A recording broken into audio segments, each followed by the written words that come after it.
Breaking news Harsha Sai కేసులో మరో audio సంచలనంగా మారింది. హర్ష సాయికి బాధితురాలు రావు ప్రపోజ్ చేస్తూ పర్సనల్ గా క్లోజ్ గా మాట్లాడిన ఆడియో ఇప్పుడు వైరల్ అవుతుంది. నువ్వు చాలా అందంగా ఉంటావు, కృష్ణుడిలా కళ్ళు ఉంటాయని ఆమె చెప్తుంది. అంతగా ఇష్టపడిన ఆమె ఎందుకు హర్ష సాయిపై లైంగిక వేధింపుల కేసు పెట్టిందని ప్రశ్నలు వినిపిస్తున్నాయి.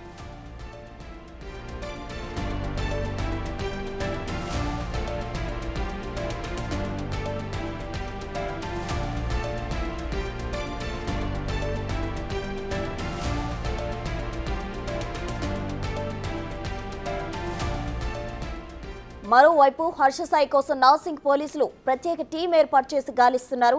బాధితురాలు ఫిర్యాదు చేసినప్పటి నుంచి Harsha Sai cell phone switch off లో ఉంది. హర్ష సాయి విదేశాలకు పారిపోయే ప్రయత్నంలో ఉన్నాడని, వెంటనే అరెస్ట్ చేయాలని బాధితురాలు నిన్న మరోసారి పోలీసులకు ఫిర్యాదు చేసింది. దీంతో హర్ష సాయిపై లుకౌట్ నోటీస్ జారీ చేసే ఆలోచనలో పోలీసులు ఉన్నారు. ఏ క్షణమైనా లుకౌట్ నోటీసులు రిలీజ్ అవ్వచ్చు.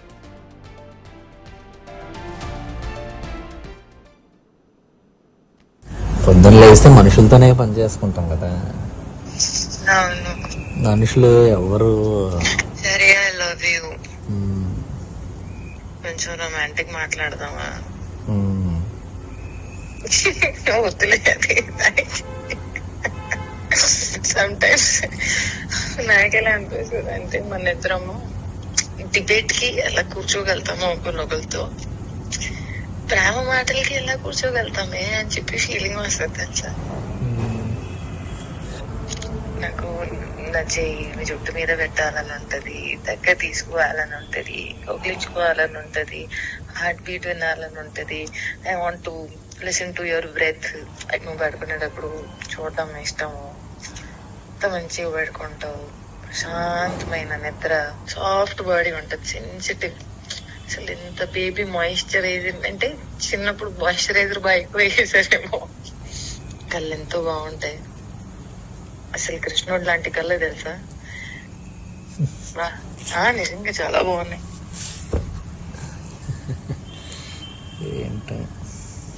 నేనే నిజంగా బాగుంటావు, చాలా అందంగా ఉంటావు, చాలా చాలా చాలా అందంగా ఉంటావు. నవ్వు ఇంకా బాగుంటది, స్కిన్ ఇంకా సాఫ్ట్ గా ఉంటది, మళ్ళా బంప్ వస్తూ ఉంటది, చేలో ఆమ్ బంప్ ఉంటది కదా బైసెప్స్ ది, అది వస్తూ ఉంటది అలా పడుకుంటే కదా స్లైట్ గా. And once your gone to sleep బయట భూకంపం వచ్చిన మార్నింగ్ చూద్దాంలే, ఎప్పుడు పడుకుందాం. అసలు ప్రశాంతమైన లైఫ్, అసలు one straight line life. No cigarette, no మందు, నో ఎక్స్ట్రా తప్పు అలవాట్లు, నో ఫాల్తు గాసిపు, నో ప్రపంచము. నేర్చుకుందామా, ముందుకెళ్దామా, ఎలా ముందుకెళ్ళిపోవాలి, ఇలా ఆలోచిస్తే లక్ష్యం. హర్ష సాయి కేసులో మరో ఆడియో సంచలనంగా మారింది. దీనికి సంబంధించి తాజా సమాచారం మా ప్రతినిధి సురేష్ లైవ్ లో అందించేందుకు సిద్ధంగా ఉన్నారు. సురేష్, చెప్పండి. అయితే హర్ష సాయికి సంబంధించి లవ్ ప్రపోజ్ చేస్తూ బాధితురాలు లవ్ ప్రపోజ్ చేస్తూ ఉన్న ఆడియో అయితే ప్రజెంట్ రిలీజ్ అయింది. సోషల్ మీడియాలో కూడా వైరల్ అవుతున్న పరిస్థితి. హర్ష సాయి కేసుకు సంబంధించి అసలు తాజా డీటెయిల్స్ ఏంటి? హర్ష సాయిపై కేసు నమోదైనప్పటి నుంచి ఆయన కనిపించకుండా పోయిండు. బాధితురాలు ఫిర్యాదు చేసింది, ఖచ్చితంగా తనను అత్యాచారం చేశాడు, మత్తు మందు కలిపి ఆ అత్యాచారం చేసి ఆ వీడియో రికార్డ్ చేసి తనను బ్లాక్మెయిల్ చేశాడని చెప్పేసి కూడా ఆమె ఫిర్యాదులో పేర్కొంది. దీనికి సంబంధించి హర్ష సాయి కోసం పోలీసులు వెతుకుతున్నారు, ప్రత్యేక టీంను కూడా ఏర్పాటు చేశారు. ఆయన సెల్ ఫోన్ స్విచ్ ఆఫ్గా ఉందని చెప్పేసి కూడా తెలుస్తుంది. కాబట్టి హర్ష సాయి ఎక్కడున్నా, ఇటు ఏపీలో ఉన్నా తెలంగాణలో ఉన్నా ఖచ్చితంగా ఆయనని అరెస్ట్ చేస్తామని చెప్పేసి కూడా పోలీసులు చెప్తున్నారు. అయితే బాధితురాలు నిన్న సైబరాబాద్ సిపిని కలవడం జరిగింది. హర్ష సాయి విదేశాలకు పారిపోయే ప్రయత్నం చేస్తున్నాడు, ఎందుకంటే అతనికి డబ్బులు పలుకుబడి ఉంది కాబట్టి విదేశాలకు పారిపోయే ప్రయత్నంలో హర్ష సాయి ఉన్నాడు. అతనిపై లుకౌట్ నోటీసు జారీ చేసి ఏ ఎయిర్పోర్ట్ నుంచి పారిపోయే ప్రయత్నం చేసినా అతన్ని అరెస్ట్ చేయాలని చెప్పేసి కూడా బాధితురాలు సిపి దృష్టికి తీసుకెళ్లడం జరిగింది. దీనిపైనే ఎందుకంటే ఆ కంప్లైంట్ ఇచ్చి 4 రోజులు కాబోస్తుంది కాబట్టి ఇప్పటివరకు హర్ష సాయిని అరెస్ట్ చేయలేదు. ఒకవేళ అరెస్ట్ చేయకుండా ఉంటే ఆయన విదేశాలకు పారిపోతాడని చెప్పేసి కూడా ఆమె ఆందోళన వ్యక్తం చేయడం జరిగింది. తనకి సంబంధించి సోషల్ మీడియాలో కూడా తనపై విపరీతమైన ట్రోలింగ్స్ చేస్తున్నారు, తప్పుడు ప్రచారంతో ట్రోలింగ్స్ చేస్తున్నారు, వీటిపైన కూడా చర్యలు తీసుకోవాలని చెప్పేసి కూడా సిపి దృష్టికి తీసుకెళ్లింది. అయితే ఇప్పటికే బాధితురాలు హర్ష సాయి తనపై అత్యాచారం చేశాడు, పెళ్లి పేరుతో 2 కోట్ల రూపాయలు డబ్బులు తీసుకున్నాడు, ఒక సినిమాకి సంబంధించిన దాంట్లో కూడా డబ్బులు పెట్టుబడి పెట్టాను, అన్నిటికి సంబంధించి తనను బ్లాక్మెయిల్ చేసి అత్యాచారం చేసి తర్వాత తనకు సంబంధించిన వీడియోని చూపిస్తూ బ్లాక్మెయిల్ చేస్తున్నాడని చెప్పేసి కూడా ఆమె ఫిర్యాదు చేసింది. ఈ ఫిర్యాదుపైనే పోలీసులు హర్ష సాయిపై రేప్ కేసు నమోదు చేయడం జరిగింది. హర్ష సాయి కోసం గాలిస్తున్నామని చెప్పేసి కూడా పోలీసులు చెప్తున్నారు. హర్ష సాయి హైదరాబాద్లోనే ఉన్నాడని చెప్పేసి కొంత సమాచారం ఉంది, లేదంటే ఏపీలో ఉన్నాడని చెప్పేసి కూడా పోలీసులు గాలిస్తున్నారు. అతనికి సంబంధించిన బంధువులు అతని న్యాయవాదిని కూడా హర్ష సాయి ఎక్కడున్నా వెంటనే పోలీస్ స్టేషన్కి రావాలని చెప్పేసి చెప్పే ప్రయత్నం చేసినప్పటికీ అందుబాటులో లేడు. కాబట్టి ఖచ్చితంగా హర్ష సాయి కోసం టీమ్స్ గాలిస్తున్నాయి కాబట్టి వీళ్ళని త్వరలో హర్ష సాయిని అరెస్ట్ చేస్తామని చెప్పేసి నార్సింగ్ పోలీసులు చెప్తున్నారు. అయితే మరో ఆడియో నిన్న రిలీజ్ చేశారు, ఇది సోషల్ మీడియాలో విపరీతంగా వైరల్ అవుతుంది. బాధితురాలే హర్ష సాయితో మాట్లాడుతూ తనతో ప్రేమ ప్రపోజల్ చేయడం, అదేవిధంగా మంచి వాయిస్తో మాట్లాడుతూ తనకి ఎలాంటి గొడవలు లేవు అనే ఒక ఆడియోని హర్ష సాయికి సంబంధించిన టీమే రిలీజ్ చేసిందని చెప్పేసి కూడా సోషల్ మీడియాలో విపరీతంగా ట్రోల్ అవుతుంది. అది కూడా దీనికి సంబంధించి కొన్ని ఆధారాలని హర్ష సాయికి సంబంధించిన ఆధారాలని నార్సింగ్ పోలీసులకి ఇవ్వాలని చెప్పేసి కూడా ఆమెకి నోటీసులు కూడా ఇచ్చారు. ఆమె స్టేట్మెంట్ రికార్డ్ చేయడం జరిగింది. ఆమె ఇచ్చే ఆధారాలు కూడా ఈ కేసుకు సంబంధించి ఇన్వెస్టిగేషన్లో ఎందుకంటే ఇన్వెస్టిగేషన్కి సంబంధించి ఉపయోగపడతాయి కాబట్టి ఇంకా ఎలాంటి ఆధారాలు ఉన్నాయనే దానిపైన కూడా బాధితురాలు పూర్తిగా సబ్మిట్ చేయాలని ఆమెకు కూడా నోటీసులు ఇవ్వడం జరిగింది. కాబట్టి హర్ష సాయి ఎక్కడున్నాడు, ఎందుకంటే కేసు నమోదైనప్పటి నుంచి కూడా ఆయన తప్పించుకొని తిరుగుతున్నాడు. సోషల్ మీడియాలో ఒక పోస్ట్ పెట్టాడు, నేను ఎలాంటి తప్పు చేయలేదు, నిజం నిలకడగా తెలుస్తుంది అని చెప్పేసి ఒక పోస్ట్ పెట్టాడు. దానికి సంబంధించి ఎందుకంటే డబ్బుల కోసమే బ్లాక్మెయిల్ చేసేందుకు ఇలా తప్పుడు కేసులు తనపై పెట్టారని చెప్పేసి ఆయన చెప్తున్నాడు. కానీ హర్ష సాయి పైన అనేక ఆరోపణలు వస్తున్నాయి. ఇప్పుడు నార్సింగ్ పోలీస్ స్టేషన్, నేనున్న పోలీస్ స్టేషన్కి సంబంధించి ఆయనపై కేసు నమోదైంది.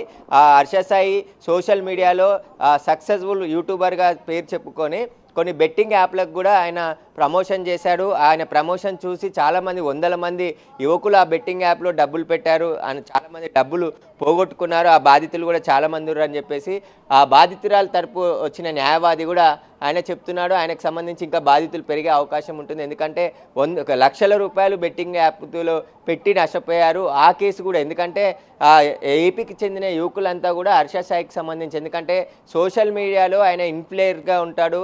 ఆయన వీడియోస్ పెట్టిన వెంటనే మిలియన్స్లో వెళ్తుంటాయి. దేశమంతా కూడా హర్ష సాయికి సంబంధించిన వీడియోస్ చూస్తుంటారు. కాబట్టి ఆ ప్రమోషన్స్ కోసం కొన్ని బెట్టింగ్ యాప్స్కి కూడా ఆయన ప్రమోషన్ చేసి ఆ ప్రమోషన్లో డబ్బులు సంపాదించాడు. ఇక్కడ చాలామంది అమాయకులు డబ్బులు పోగొట్టుకున్నారు బెట్టింగ్ యాప్ ద్వారా అని చెప్పేసి కూడా 600 మంది వరకు బాధితులు ఉంటారని చెప్పేసి న్యాయవాది చెప్తున్నాడు. ఇప్పుడు హర్ష సాయికి సంబంధించి నార్సింగ్ పోలీసులు రేప్ కేసుకు సంబంధించి దర్యాప్తు చేస్తున్నారు. కాబట్టి హర్ష సాయి ఎక్కడున్నా త్వరలోనే అరెస్ట్ చేస్తామని చెప్పేసి పోలీసులు చెప్తున్నారు. ఇప్పటికే బాధితురాలు నిన్న సిపిని కూడా కలిసింది కాబట్టి సిపి కూడా నార్సింగ్ పోలీసులకి హర్ష సాయిని పారిపోకుండా చర్యలు తీసుకునే విధంగా చూడాలని చెప్పేసి ఆదేశించినట్టు తెలుస్తుంది. లుక్అవుట్ నోటీసులు కూడా జారీ చేస్తారా, లేదంటే హర్ష సాయి ఎక్కడున్నాడో కనిపెట్టి అరెస్ట్ చేస్తారా పోలీసులు అనేది కూడా వేచి చూడాలి. ఈరోజు కానీ రేపు కానీ హర్ష సాయిని పోలీసులు అదుపులోకి తీసుకునే అవకాశం కనబడుతుంది. అతను ఫోన్ స్విచ్ ఆఫ్ ఉండడంతోనే అతన్ని కనిపెట్టడం కొంచెం కష్టంగా మారిందని చెప్పేసి కూడా పోలీసులు చెప్తున్నారు. ఈరోజు మాత్రం హర్ష సాయి ఎక్కడున్నారో దానికి సంబంధించిన పూర్తిగా ప్రత్యేక టీంని ఏర్పాటు చేసి ఆయనను పట్టుకునేందుకు పోలీసులు అయితే తిరుగుతున్నారు. సురేష్ చెప్పండి, అయితే బాధితురాలు ఆడియో విన్నట్లయితే తనే చాలా క్లోజ్గా మూవ్ అయినట్లు మనకి క్రిస్టల్ క్లియర్గా కనిపిస్తుంది. కానీ ఇంత క్లోజ్గా మూవ్ అయ్యి తనే ప్రపోజ్ చేసిన బాధితురాలు ఇప్పుడు కేసు పెట్టడం వెనక అయితే చాలా ప్రశ్నలు తలెత్తుతున్నాయి. అసలు దీనికి సంబంధించిన డీటెయిల్స్ మీ దగ్గర ఉన్నాయా, ఎందుకు ఈ విధంగా చేస్తుంది అంటూ? అంటే హర్ష సాయితో తాను క్లోజ్గానే ఉంది ముందుగానే, ఎందుకంటే కలిసి సినిమా కూడా తీశారు. ఒక సినిమాకి సంబంధించి ప్రొడ్యూస్ కూడా డబ్బులు కూడా తాను కూడా పెట్టినట్టు చెప్తుంది. ఆ సినిమా పరిచయం ద్వారానే వీళ్ళంతా కూడా చాలా క్లోజ్గా మూవ్ అయ్యారు. ఆ తర్వాత ఫ్రెండ్షిప్ ఉండే ఆ ఫ్రెండ్షిప్ ఆధారంగానే తనపై అత్యాచారం చేసి తనకు మత్తు మంది ఇచ్చి అత్యాచారం చేసే ఘటనను వీడియో తీసి ఆ వీడియో ద్వారా తనని బ్లాక్మెయిల్ చేస్తున్నాడని చెప్పేసి కూడా బాధితురాలు ఫిర్యాదు చేసింది. ఎందుకంటే ముందు ఇద్దరు క్లోజ్గా ఉన్నారు, ఫ్రెండ్షిప్ ఉంది కాబట్టి ఆ ఫ్రెండ్షిప్ ఆధారంగానే తనపై అత్యాచారానికి పాల్పడ్డాడు హర్ష సాయి అని చెప్పేసి కూడా బాధితురాలు పోలీసులకు ఫిర్యాదులో పేర్కొనడం జరిగింది. ఇక హర్ష సాయి గురించి ఈమెకి చాలా క్లోజ్గా తెలుసు కాబట్టి ఆయన విదేశాలకు కూడా పారిపోయే అవకాశం ఉందని చెప్పేసి కూడా బాధితురాలే నిన్న నేరుగా సిపిని కలిసింది. కాబట్టి వీళ్ళ పరిచయం ఆధారంగానే అతను తనపై అగత్యానికి పాల్పడ్డాడని చెప్తున్నారు. కానీ నిన్న రిలీజ్ అయిన వీడియోలో బాధితురాలే హర్ష సాయితో మాట్లాడుతున్నట్టు ఆ వీడియోలో ఉంది, అతను చాలా బాగున్నాడు, హ్యాండ్సమ్గా ఉన్నాడు అనే మాటలు మాట్లాడుతూ ఒక ఆడియోని సోషల్ మీడియాలో వదలడం జరిగింది. ఆ ఆడియో మాత్రం చాలా విపరీతంగా వైరల్ అవుతుంది. అది బాధితురాలదా లేదంటే మరొక అమ్మాయిదా అనేది కూడా ఇంకా తేలాల్సిన విషయం ఉంది. ఎందుకంటే ఆ బాధితురాలు ఆమెనేదా అనేది కూడా ఆమె స్పష్టంగా చెప్తే తెలుస్తుంది తప్ప మరో అమ్మాయి వీడియో అనే దానిపై కూడా క్లారిటీ లేదు. కాబట్టి సోషల్ మీడియాలో ఇలాంటి తనపై తప్పుడు ఆరోపణలు, తప్పుడు వీడియోస్ వైరల్ చేస్తున్నారని చెప్పేసి కూడా పోలీసుల దృష్టికి తీసుకొచ్చింది. కాబట్టి ఆ ఆడియో తనదేనా కాదా అనేది కూడా పోలీసులు తేల్చాలని చెప్పేసి ఆమె సిపిని విజ్ఞప్తి చేసి ఖచ్చితంగా తనపై సోషల్ మీడియాలో, ఎందుకంటే సోషల్ మీడియా ఇన్ఫ్లుయర్ కాబట్టి హర్ష సాయి, అతని టీం అంతా కూడా తనపై తప్పుడు ప్రచారం, తప్పుడు ట్రోల్స్ చేస్తున్నారు కాబట్టి వాళ్ళపైన కూడా చర్యలు తీసుకోవాలని చెప్పేసి కూడా బాధితురాలు సైబరాబాద్ సిపి అవినాష్ మహంతిని కోరడం జరిగింది. Right Suresh, thank you.